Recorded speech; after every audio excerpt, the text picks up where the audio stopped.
घुबडी घुबडींची सभा भरली. सर्व सभा घुबडींची होती आणि एका घुबडला अध्यक्षस्थान दिलं गेलं. तुम्ही गैरसमज करू नका, एकमेकांमध्ये हसू नका. मी घुबडींची सभा सांगतोय. मला कीर्तन करून सही सलामत पाकिट घेऊन घरी जायचे. ज्याला समजलं त्याला धन्यवाद. घुबडींची सभा होती, अध्यक्ष घुबड होती आणि एकाने प्रश्न विचारला. प्रश्न विचारणारी घुबड आणि उत्तर देणारी बी घुबड. प्रश्न विचारला. प्रश्न काय होता? जगात सूर्य आहे का? सभा कोणाची? घुबडी. अध्यक्ष कोण आहे? घुबड. प्रश्न विचारणारा कोण आहे? घुबड. उत्तर देणारा कोण आहे? घुबड. ऐकणारा कोण आहे? घुबड नाही ना, आपण आहेत ना. ऐकणारे आपण आहेत ना. प्रश्न काय? जगात सूर्य आहे का? उत्तर काय भेटी? नाही. मग सूर्य नाही का? आहे. घुबडला दिवसा दिसत नाही म्हणून ती सूर्य मानत नाही. अशा घुबडाच्या जातीचे आज बी झाले की ते देवच मानत नाही महाराज. हा, मानला तरी तो देवच आहे, नाही मानला तरी तो देवच आहे महाराज. एक लक्षात घ्या. पैशाच्या जोर. ऐका, दादांना सांगतो, दादांनो, मोठ्याच्या घरी जन्माला आले म्हणून मोठं पण येत नसतं. पैसेवाल्याच्या घरी जन्माला आले म्हणून मोठं पण येत नसतं. मोठेपणात व्यवहाराचा काही कामाचा नसतो.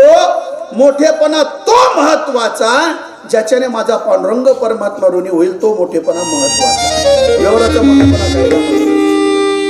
अनेक मोठी माणसं होऊन गेली महाराज व्यवहारामध्ये. त्यांच्या मोठेपणाची जर तुलना केली तर आपला मोठेपणा किस केतकी मुली किस गली में गलबला आपण कुठे लागत नाही महाराज. नेहमी तुम्ही ऐकत असाल, काश्या आणि तांब्याच्या घराची गणना जाऊ द्या. 100 नंबरी 24 कॅरेट सोन्याची 7 कोटी घरं होती. किती ऐकताय ना? 7 कोटी. ते बी असं लहान लहान घरं नाही, मोठी मोठी घरं. एका घराचं क्षेत्रफळ सांगतो. एका घराच्या मेन चौकटीला 22.5 क्विंटल सोनं होतं. किती? 22.5 क्विंटल गुणिले 7 कोटी. करा हिशोब किती सोनं असेल. बरं, या घरांचा जो मालक आहे तो जर जेवायला बसला, याची जेवणाची सोन्याची थाळी होती 15 किलो 600 ग्रॅमची एकच. आणि आज जो जेवला तर उद्या तिच्यात जेवायचं नाही, दुसरी आईची. कशाची होती थाळी? सोन्याची. कोणता सोन्यानी? आपल्या घरमातला सोन्यांनी, दुकानातल्या सोन्याची. कोणाचं वर्णन करतोय मी? बोला बोला. रावणाचं. कोण उत्तर दिलं? कोण होता रावण? डेप्युटी सरपंच. लंकेचा राजा, समुद्राचा वेढा, 33 कोटी देव ताब्यात, गणपती गाढवं चरायला, 6वी बाळणपण करायला, 9 ग्रहाच्या पायऱ्या, शनिदेवाच्या पाठीवर पाय, 80,000 पत्न्या, 1 लाख मुलं आणि 1.25 लाख नातू. कोणा? जर विधानसभा मोठा राहिले तर पॅनलच घरचा होता.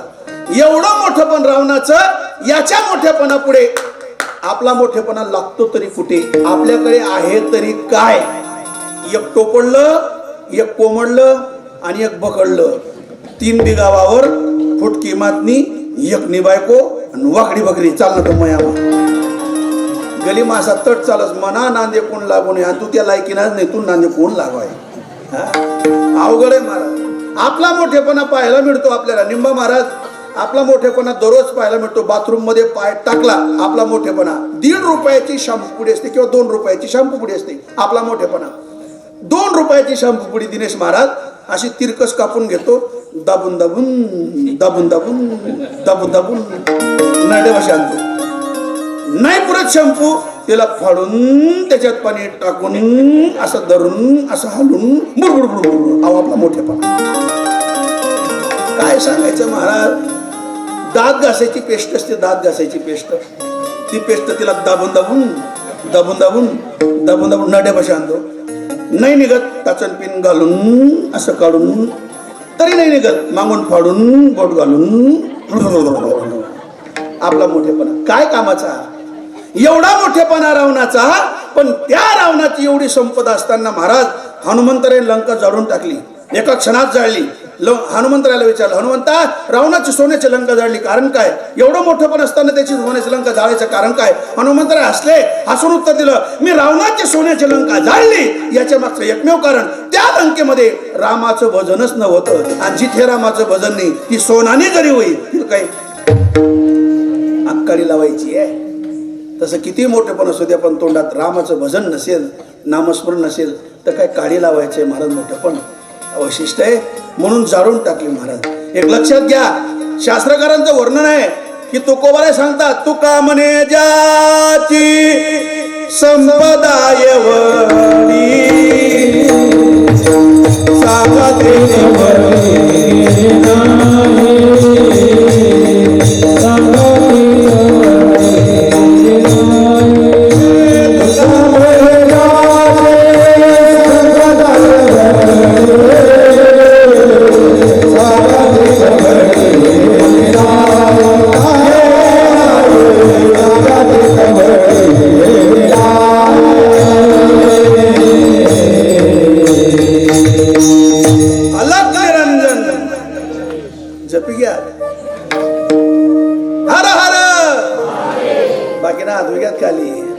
आपण म्हणून हर हर त्या म्हणतात महादेव. असं वाटत का गरबई जाऊ भाऊ. राम राम राम. इथला कटाळा तुम्ही वृंदावनला गेलेत का? आता महेंद्र पाटील एक ट्रिप काढतात बघा. वृंदावनला गेलेत का? वृंदावनला प्रेम मंदिर आहे. प्रेम मंदिर ते प्रभुपाद स्वयंवरांचं मंदिर आहे. इस्कॉनचे लोक आहेत. इस्कॉनचा परमार्थ आहे त्यांचा. दिनेश महाराज त्यांची बोलण्याची टाकतो थोडी वेगळी. संदीप बाबा आपण इंग्रजी बोलताना असं सहज बोलतो. 55 22 22 आपण असं बोलतो. त्यांची बोलण्याची टाकतो वेगळीच. ते बोलताना कसं बोलतात बघा. 55 22 असं मागून कणावं लागतात. धोतर पिवळं असतात. 55 22 आपण बोलतो ना 2 2 ते म्हणतात चू चू असं असं असं बोलतात ते. तसं आपण जर बोललं नाही तर हर हर त्या म्हणतात महादेव.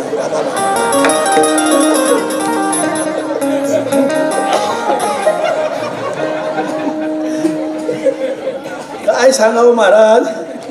अरे झोपेला ताण देऊन तुम्ही तर बसलेले 2 तास. एवढा आळशीपणा. खायला भरपूर आहे तुम्हाला. काजू आहे, बदाम आहे, मावा आहे, पिस्ता आहे, गोडंबी आहे, खसखस आहे, गावरान तूप आहे, खारीक आहे, खोबरं आहे, मेथीना लाडू आहे, उडीद लाडू आहेत. एवढं असताना तुम्ही असं बाबा बाबा. एखाद्याला विचार बरं काय तात्या बरं आहे का? तात्या बरं म्हणो त्याने हो आपण राहू. जसं याला कोवी घ्या. समाधानी नाही चेहऱ्यावर. काय कामाचं महाराज. जरा एवढा मोठा झोपेला ताण देऊन 2 तास तुम्ही तर बसले. परमार्थाचा आनंद लुटून घ्या. मन प्रसन्न करून मन करा अरे प्रसन्न सर्व सिद्धीचे कारण. म्हणून हर हर ढला ढला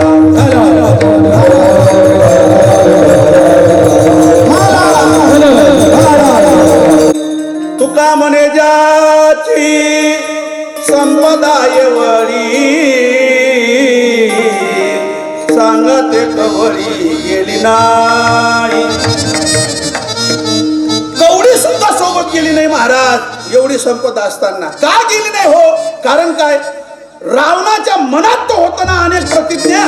मग त्या का पूर्ण झाल्या नाही? ऐका, रावणाच्या मनाच्या प्रतिज्ञा होत्या त्या देवाच्या मनाच्या नव्हत्या. आणि ऐका तुम्हाला जाता जाता सांगतो, सर्वच गोष्टी आपल्या मनासारख्या कधीच होत नाही. काही इच्छा आपल्या फलतात, काही फलत नाही. याला कारण जे देवाला मान्य आहे ते झाल्याशिवाय राहत नाही. आणि देवाला मान्य नाही ना ते अजिबात होत नाही महाराज. अजिबात होत नाही. तुम्हाला सांगू, जर सर्वच इच्छा जर आपल्या मनासारख्या झाल्या असत्या आणि सर्वच आपल्या मनासारखं झालं असतं तर जगामध्ये आज कोणी गरीब राहिलं नसतं. सर्व श्रीमंत झाले असते. पण आपल्या मनाजोगं सर्व होत नाही. जे देवाला मान्य आहे ते झाल्याशिवाय राहत नाही. मग रावणाच्या मनामध्ये अनेक गोष्टी असतील पण त्याच्या मनासारखं होत नाही. का? देव त्याच्या मनासारखं होऊ देणार नाही. आणि देव त्या स्वतःच्या मनासारखं केल्याशिवाय राहणार नाही. आणि ज्या दिवशी देव आपल्या मनासारखं करतो त्याच्या मनात जर येतं त्या ठिकाणी कोणाचंच काही चालत नाही. अभंगाचं पहिलं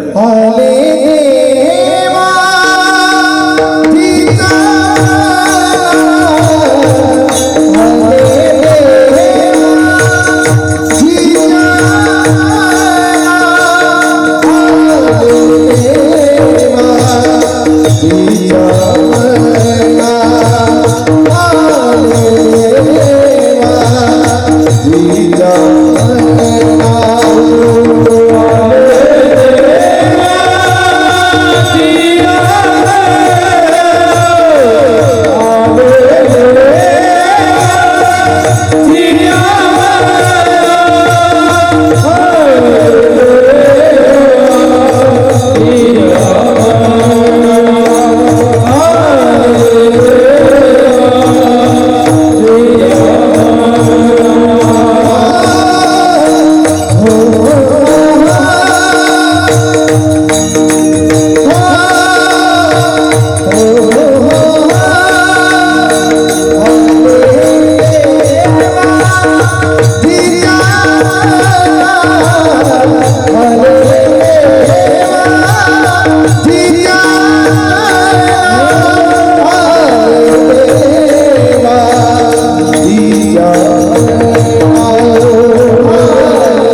ते कोणाचे चालेना.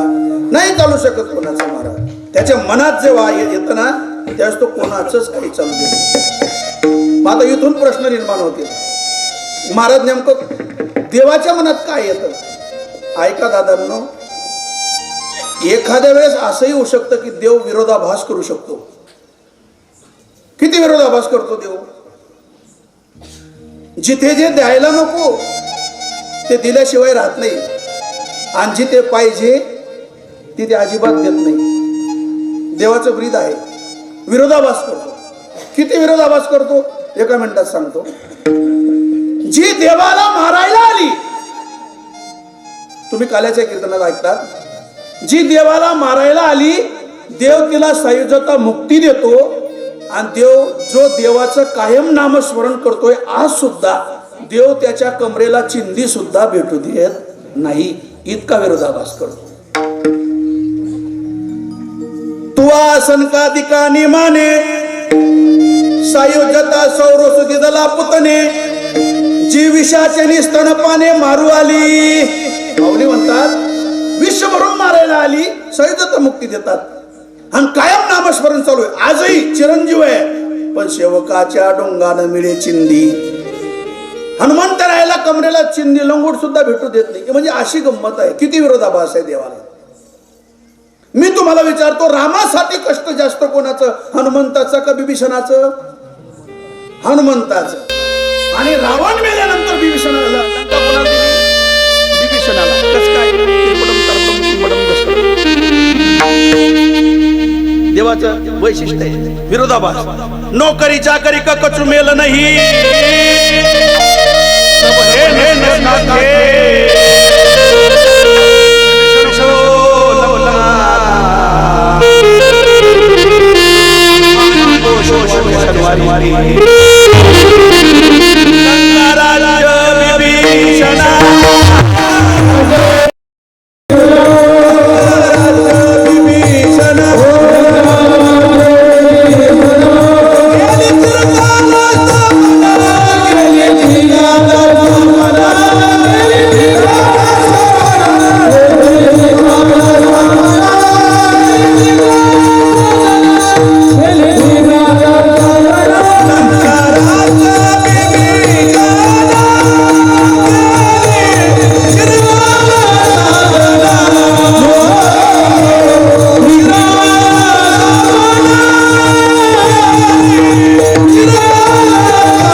केली चिरकाल स्थापना. मी या मुलाला पाहतो केव्हा डुप्लिकेट पंकज महाराज दिसतात. एक तासकर पंकज महाराज ते अचानक दिसले. काय हरकत नाही, लपू नका. ते बी कीर्तनकारच आहेत. विठला विठला विठला.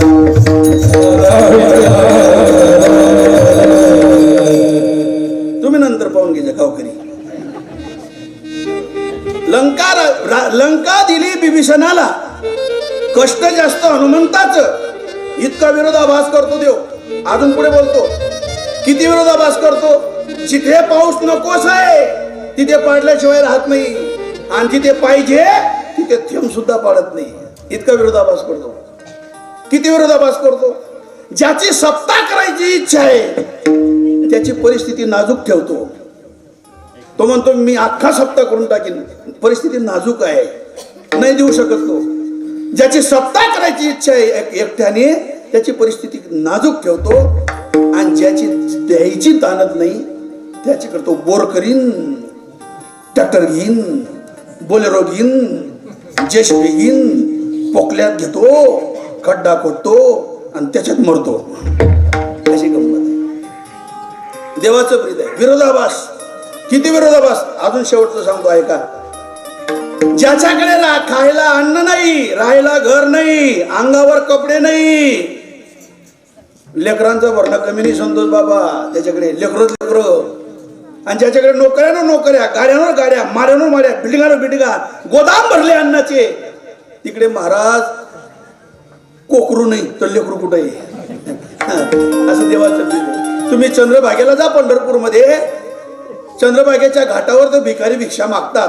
त्याचा साडीचा तंबू ताणलेला असतो, एरंडाचे बे, एरंडाचे बासे, एरंडाचे बे आणि साडीचा तंबू. आतमध्ये डोकावून पहा, एक पलंग असतो, पलंगावर लेकरांचा भरणा कमी नाही महाराज त्या झोपड्यामध्ये, त्या तंबूमध्ये लेकर पलंगावर 2-3, पलंगाच्या खाली 2-3, इकडच्या साईडला एक झोका, तिकडच्या साईडला एक झोका, चुलीजवळ 2-3, नानीमध्ये 2-3, संडासमध्ये 2-3, कडेवर 2-3, लेकर काडे काडे किट, लेकर चड्डी नाही, बन्यान नाही, करदोडा नाही, निकर नाही, कोराखट, लेकर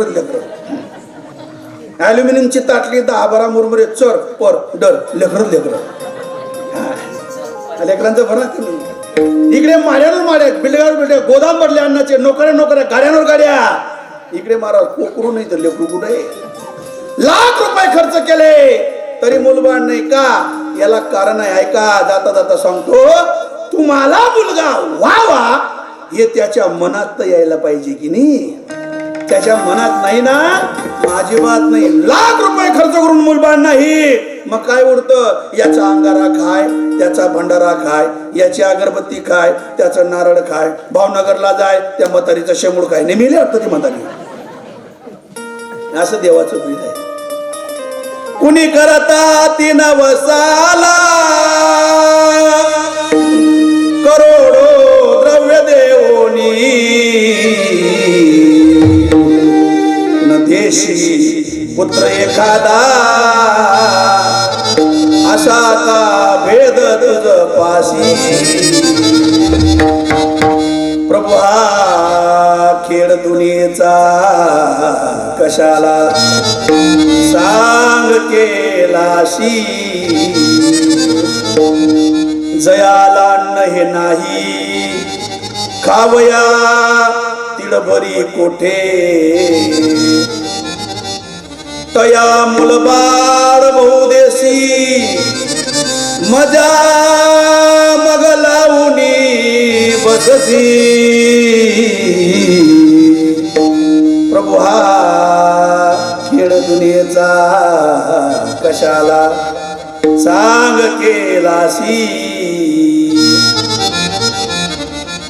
कुणा हे दे कुणा ते दे, न देशी सर्व कोणाशी. प्रभु क्या तेरे मन में समाई, काहे को दुनिया बनाई. देव असंच करतो महाराज. कदाचित तुमचा विश्वास बसणार नाही. चांगला ऐका, शांत व्हा. ऐकणारी मंडळी म्हणून सांगतो, देव जेव्हा निश्चिम भक्ताची परीक्षा घेतो, कसोटी घेतो ना दादांनो, त्यावेळेस त्याच्या भक्तीचा विचार तो करत नाही. याने आपल्यासाठी काय दिलेलं आहे, काय केलेलं आहे याचा विचार कधीच देव करत नाही. पण त्याची परीक्षा कचाटीने घेतल्याशिवाय राहत नाही. आपण म्हणतो देवाची भक्ती करणाऱ्याला संकट का? याला कारण आहे. देव भक्ता लागे करुणी दी संसार. देव भक्ताला संसार करू देत नाही. संसार करताना त्याची प्रगती व्हायला लागली, अधोगतीला नेतो, नाही तर कुठेतरी डाग लावून घेतो, मागे ओढून घेतो, नाही तर मग अपूर्णातून त्याचा संसार देव मोडून टाकतो. का करतो? त्याला कारण आहे. त्याच्या मनात आलं ना, तिथे कोणाचंच काही चालू शकत नाही. लाख परमार्थ करा, पण ही जी घटना घडते ना, ही घटना फार वाईट असते. त्याच्या मनात आहे ना, कुणी बदलू शकत नाही. मागे दादांकडे, गंगाराम दादांकडे जे संकट आलं, फार वाईट महाराज. असा योग कोणाकडे येऊ नये महाराज. का झालंय? त्याच्या मनात येतं ना, कुणीच बदलू शकत नाही. निश्चित भक्त असू द्या, कचाटीने परीक्षा घेतो. कोणाची घेतली? राजा श्रेयाळ आणि पत्नी गंगावती निश्चित भक्त होते. देवाने आघोरीचं रूप घेतलं आणि परीक्षा घ्यायचं ठरवलं. देव आघोरी म्हणून गेला. राजा भिक्षाम दी, या महाराज, स्वागत आहे आपलं, बसा, आसन ग्रहण करा. सांगा काय सेवा करू. राजा श्रेयाळ म्हणतोय, सांगा काय सेवा करू. पत्नी गंगावती हात जोडून उभी आहे. आघोरी म्हणतोय, राजा मी आघोरी आहे आणि मला इच्छा भोजन पाहिजे. राजा म्हणतोय, भाऊ मला कळतंय आघोरीला इच्छा भोजन काय लागतं, सांगा कोंबड मारू का बकर मारू. म्हणजे राजा कोंबडही नको न बकरही नको. म्हणजे मग माणसाचं पाहिजे. म्हणजे घरचं पाहिजे का बाहेरचं पाहिजे. म्हणजे घरचं पाहिजे. माझं पाहिजे का माझ्या पत्नीचं पाहिजे. तुझंही नको आणि तुझ्या पत्नीचंही नको. तुला एकुलता एक मुलगा आहे ना, त्याचं दे. महाराज, मुलगा शाळेत गेला होता. शिपायाला सांगितलं, जा बोलून आण. शिपाई गेला, जा उठ लवकर, तुझ्या घरी आघोरी आलेला आहे आणि तो तुला खायचं म्हणतोय. उचलली बॅग, घरी आला, बॅग ठेवली, दप्तर ठेवलं आणि आघोरीच्या पाया पडला, समोर उभा राहिला. आघोरी म्हणतो, मी तुला आज खाणार आहे, जशी आपली इच्छा. पण महाराज आघोरीने सांगितलं, राजा दोघं पती पत्नींनी एक काम करायचंय की तुमच्या मुलाला तुमच्या हातून कापायचंय आणि त्याचं मांस तयार करून स्वयंपाक तयार करायचा. काय परीक्षा आहे. नुसतं एवढंच नाही, ऐका दादांनो, विश्वास बसणार नाही. कापत असताना अशी सूचना दिली की तुम्ही तुमच्या मुलाला कापत असताना तुमच्या डोळ्यात अश्रूचा एक थेंब येता कामा नये. गाणं म्हणत म्हणत कापायचं.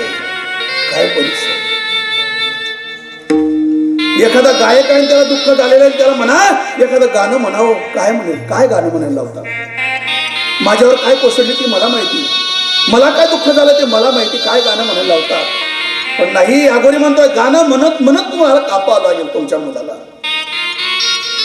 नगमे जो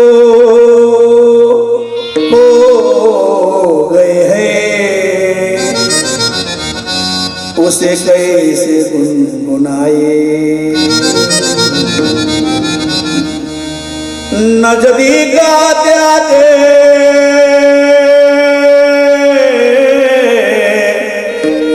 हम दूर हो गए. नगमे जो हो गए हैं उसे कैसे गुनगुनाए.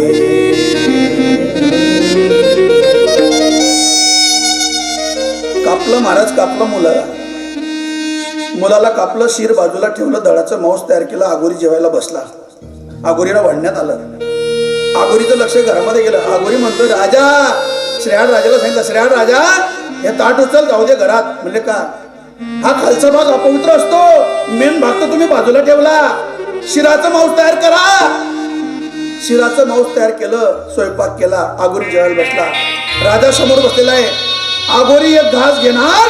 आघोरीचं लक्ष राजाकडे गेलं आणि राजाला सांगितलं, राजाला विचारलं, राजा तुला मुलं किती. श्रेयाळ राजा म्हणतोय, महाराज एक होता, तो तुमच्यासाठी कापला हो. पण आता मुलगा नाही. म्हणे नाही, हा ताट उचल जाऊ दे घरात. म्हणे का, मला निपुत्रिकाचं घरचं जेवण चालत नाही. होता तोही घेऊन घेतला आणि पुन्हा निपुत्रिकाचं घरचं जेवण चालत नाही.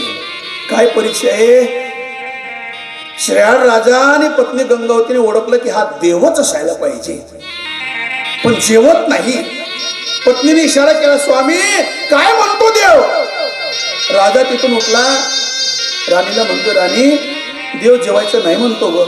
म्हणजे का नाही म्हणतोय. पण निपुत्रिकाचं घरचं जेवण चालत नाही. आपल्याला मुलबाळ नाही ना, म्हणून देव जेवायचं नाही म्हणतो. स्वामी देव तर जेवणच गेला पाहिजे हो, मेनमुख जाता कामा नये. म्हणले, राणी काही आहे का पर्याय व्यवस्था. म्हणजे एक पर्याय आहे. म्हणले कसला पर्याय सांगा ना. म्हणले एक काम करा तुम्ही. राणी म्हणते एक काम करा, तुम्ही आतमध्ये जा आणि चाकू आणा आणि तो चाकू माझ्या हातात द्या. मला 7 महिन्याचा गर्भ आहे. मी माझ्या हातून चाकूने पोट फाडते आणि 7 महिन्याच्या बाळाला बाहेर काढते आणि त्या बाळाला देवाच्या हातात देते आणि देवाला सांगते, देवा आम्ही निपुत्रिक नाही, आम्हाला मुलगा आहे, पण तुम्ही जेवण करून जा. ही ताकद भक्तामध्ये असली पाहिजे महाराज, ही ताकद भक्तामध्ये असली पाहिजे. हा राजा गेला, चाकू आणला, राणीकडे दिला, आपल्या हातून पोट फाडणार राणी, तोपर्यंत भगवान परमात्मा प्रगट झाले, हात धरला, मेलेल्या मुलाला जिवंत केलं. सांगितलं, राजा संपली तुझी परीक्षा, प्रसन्न झालो मी, माग तुला काय मागायचंय. राजा राणीने हात जोडले, दोघांचे डोळ्यात अश्रू आहेत. राजा राणी म्हणताय, देवा आमची घेतली परीक्षा, पण कलियुगामध्ये अशी कोणाची घेऊ नको, कारण तुझ्या परीक्षेला ते उतरू शकत नाही. देव काही वेळेस अशी परीक्षा घेतो, पण संकटाच्या वेळी महाराज जर निश्चिम भक्त असेल तर शेवटी जेव्हा त्याचा आत्मसन्मान आणि डुबवला जातो ना, त्यावेळेस भगवान परमात्मा त्याच्याकडे उभा राहिल्याशिवाय राहत नाही आणि त्याचं संकट निवारण केल्याशिवाय राहत नाही. देवाच्या मनावर आहे. का होतं दुःख, काय येतं, याला कारण आहे. जेवढ्या आपल्या अपेक्षा वाढल्या तेवढं दुःख वाढतं. जाता जाता सांगू, अपेक्षा कमी करा, इच्छा कमी करा, सुख आपोआप आल्याशिवाय राहणार नाही. इच्छा वाढल्या दुःख आहे. नारद महर्षी सांगतात, नारद भक्तिसूत्रामध्ये, 9 महिने 9 दिवस आईचं पोट भरलं, जन्म देते बाळाला, तसं इच्छेचं फार पोट भरलं तर जन्म देते दुःखाला. दुःख यायचं कारणीभूत एकच, इच्छा वाढतात म्हणून दुःख आहे.